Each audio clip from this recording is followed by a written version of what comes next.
What's happening, guys? This is Butcher, and before I get to this topic, this is just my opinion, but I have a feeling a lot of people will agree. But this video is about the Dota community, and to be honest, how bad it is, like compared to other games. I know there's like trash talking and flaming and whatever, and other aspects like I don't know, like Call of Duty or I don't know, like other online games like used to be like World of Warcraft, whatever. But now it's like evolved and the thing about Dota that's like difficult is first of all it's a really complicated game. I mean people playing this game for years. Some people even more than like a decade because it's like started way back with Dota 1. But you play this game for years and there you still make a lot of mistakes. It's a super complicated game. I mean, there's so many heroes, there's so many aspects to the game, and the biggest issue that people don't consider is forced errors versus unforced errors. So, I mean, I like to compare this to tennis. Like in tennis, right? If a lot of people play tennis or anybody, they'll know what I'm talking about. Is suppose you like it's an easy shot and you miss a forehand or you miss a volley shot that's like it's a slow ball, like you shouldn't have missed it. That's a unforced error, right? And then yeah, sure, you can say yeah, that's bad. But professionals, they rarely make unforced errors. Like they just they're very consistent, and that's what makes them so good, is because their percentages are on point. But if it's like a fucking crossover shot and the guy is running at full speed and barely reaches the ball and like misses it, tries to make another, he tries to hit the ball hard on the run and misses it, people will be like, oh yeah, that's a forced error. His opponent played that well. He missed the shot, but it was a good try. You don't see that in Dota, like ever. There's no such thing ever. Like to Dota players, if you're mid and you get ganked by three people and you die, that's literally, you're going to be treated the same way as if you get solo killed by the opponent mid hero. There's no difference. There's always going to be someone on your team be like, oh, all chats, easy mid, GG, end the game. That's it. Like there's no difference. Like and the thing is, when you play certain heroes, there's like a amount of skill that goes into it. I mean, I'm gonna talk about Pudge because that's what this channel is about.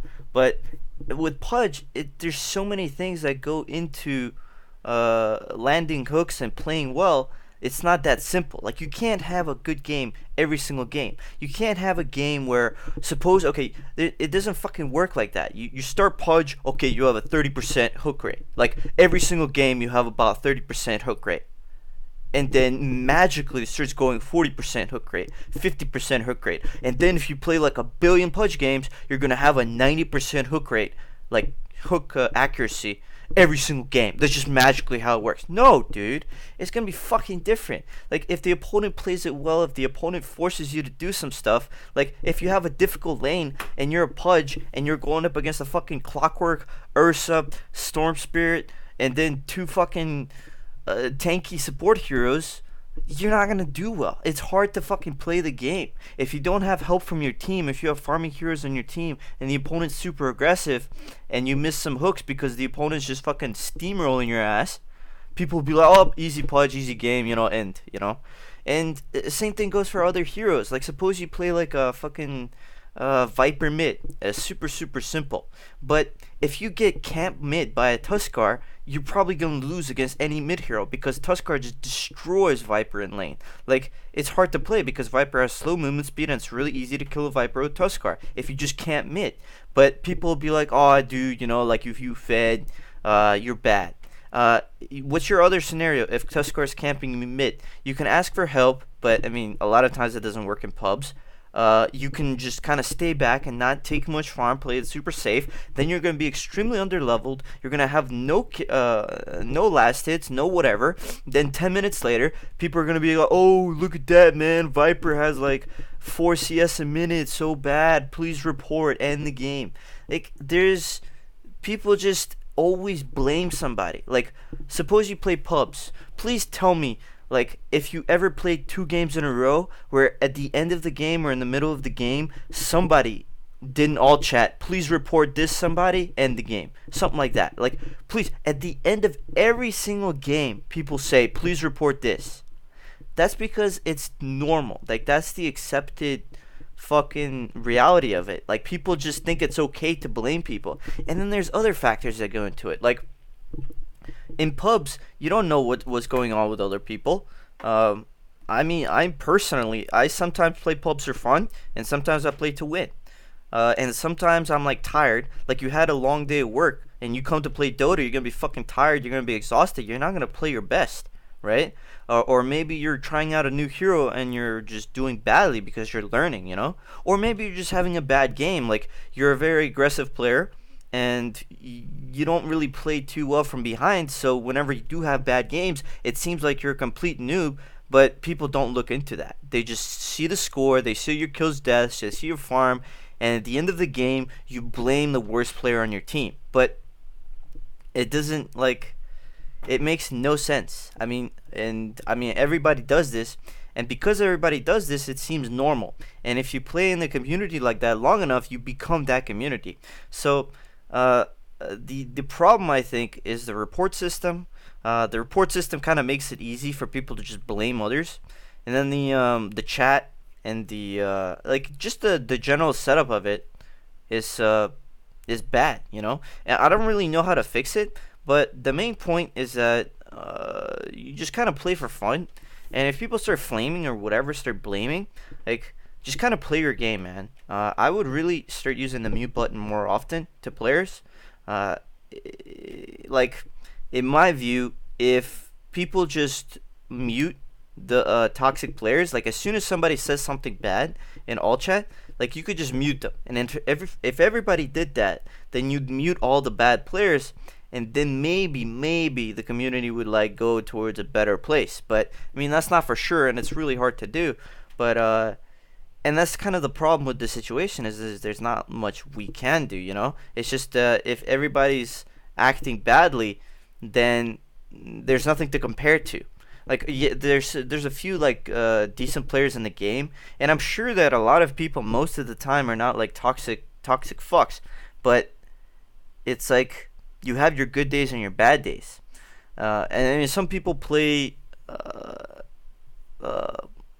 Yeah, another thing is, the higher your MMR, like, the higher your ranking, the more toxic you're probably gonna be, because you need to care a lot about winning, and you need to start really focusing on picks, and you know, like, you focus, like, you treat pubs as if they're professional games, and the people that climb the MMR, they're usually the people that will flame others for picking bad heroes. Like, if you pick a weak hero in the patch, like Anti-Mage right now, he's kind of weak in the patch, he's not tanky enough, and there's other better carries. So for a lot of people, if you pick Anti-Mage in a game, they'll just start flaming you. But I mean, this happens with, like, higher up, you know. But there's, like, other exceptions, like, you get people like 3K, 4K, they'll, like, flame you if you pick a bad hero, or if they think you're doing badly, they'll just kind of, you know, they'll just kind of say that. But it's much less in lower brackets than upper brackets. Like, anybody that's ranked, they'll just the games are not even enjoyable, to be honest, anymore. Like, I play a lot of pubs, and it's I really don't remember the last game where at the end of some game somebody did an all chat, please report this, whoever, you know. It's just every single game. So the main point is that there's no point to doing that, because you watch professional games, even professionals make mistakes. So you put that into perspective, and you're gonna flame every single everybody on your team that's playing badly or makes one bad decision, but they're not even professional players. So you're comparing them to the standards of professional players who are making mistakes every now and then, and playing as a team and practicing as a team. Plus, team games and solo queue is completely different. But people in solo queue treat solo queue games, comparing them to professional matches pretty much. They'll tell the team what to do constantly, and if somebody's, like, making a bad play or doesn't listen to them or doesn't do exactly as they say, or they think made a completely terrible play, they'd be like, oh, account buyer, please report. You know, it's just this kind of shit, just kind of very aggravating. And I've seen a bunch of people, friends, that started playing Dota, and they started out great. Like, kind of positive. They were just trying to enjoy the game, but now they're turning into toxic fucks. They're turning into the people that they hated. Like, people join Dota. I don't know how you would keep playing this game, but suppose you keep playing this game, you push through, you get a little bit better, and then you start complaining. Oh man, I have these like toxic people in my team, or I always have these bad players on my team. And then like a year later, you become that toxic fuck on your team because I don't know, man. That's like you start caring more about winning, but when you care more about winning, you just like caring more about winning and flaming people for no reason is becoming like a fucking thing. And I don't know, man. I don't know. All I'm saying is that basically, okay, if you see somebody in game and they're playing badly, first of all, you have to have like an explanation. Like, try to explain it to yourself why they're doing certain things that they're doing. And a lot of times, people will play badly because they're getting flamed. Like, if you flame somebody and they're doing poorly already, there's like 0% chance they're gonna do better. Very low, 10% chance they're gonna do better. Most of the time, they just start playing worse because they stop caring about the game. I mean, if somebody's telling you you're doing a bad job, you don't want to play anymore. If your whole team is telling you you're doing a bad job, you don't want to play. So that's why they're playing badly most of the time. Because you say one bad thing, then they go on tilt and they just start feeding, and then you're just like, it makes things worse. Another thing, if somebody's playing badly, like suppose there's like a fucking, I don't know, Queen of Pain mid, right? And he's going up against SF. It's a very dynamic matchup. Like, a lot of things can go into it, and maybe somebody outplays each other or whatever. But if you gank somebody or somebody misplays, it can turn from a very even game to a very one-sided game because somebody gets a head start. So, suppose the Queen of Pain lost, right? And you didn't really look into mid, you didn't see what was going on, and you see the Queen of Pain as 0-3-0, right? And then you start flaming the Queen of Pain and you lose the game and whatever. But then you look back in the replay and you see that there a lot of situations there was nothing he could do. Like, suppose the enemy hero got an invis rune and ganked him, and the SF baited the Queen of Pain blinked in, and then the Queen of Pain died. Then the Queen of Pain TP's back in, there's like a disruptor sends back the Queen of Pain. So the Queen of Pain is like 2 levels down already, and then the SF is just 2 levels ahead, which is insane. You can't even lane at that point. Then the Queen of Pain is like starting to play super safe, but the SF gets like a fucking, I don't know, a DD rune, and just like Queen of Pain is going from some last hits, and the fucking SF like solo kills the Queen of Pain because he's 3 levels ahead now, and like 1,000 gold ahead, like 5 minutes in. I mean, not 5 minutes, maybe like 8 minutes in. And then later on, it's just Queen of Pain goes to a different lane, rotates, blinks in, and the opponents have a good reaction, and they destroy the Queen of Pain because the Queen of Pain is so low levels. And Queen of Pain is basically feeding, but it wasn't up to that player. Like, suppose that initial gank where the Invis hero was Invis ganking the Queen of Pain, somebody rotated to mid, and they helped the Queen of Pain, and maybe it would have been an even more even matchup. Maybe somebody would have rotated mid more. Maybe you could have switched lanes. Like you said, oh, yeah. Maybe I should just dual lane mid from now on because they're camping mid. Maybe we need to push as 5 after 10 minutes in instead of farming the jungle and letting the opponent team take all the towers. Maybe, it's so many things that go wrong. And once you start losing a game, it's like, it's hard to win, basically. I mean, there's comeback gold mechanics, but it's harder to win when you're behind.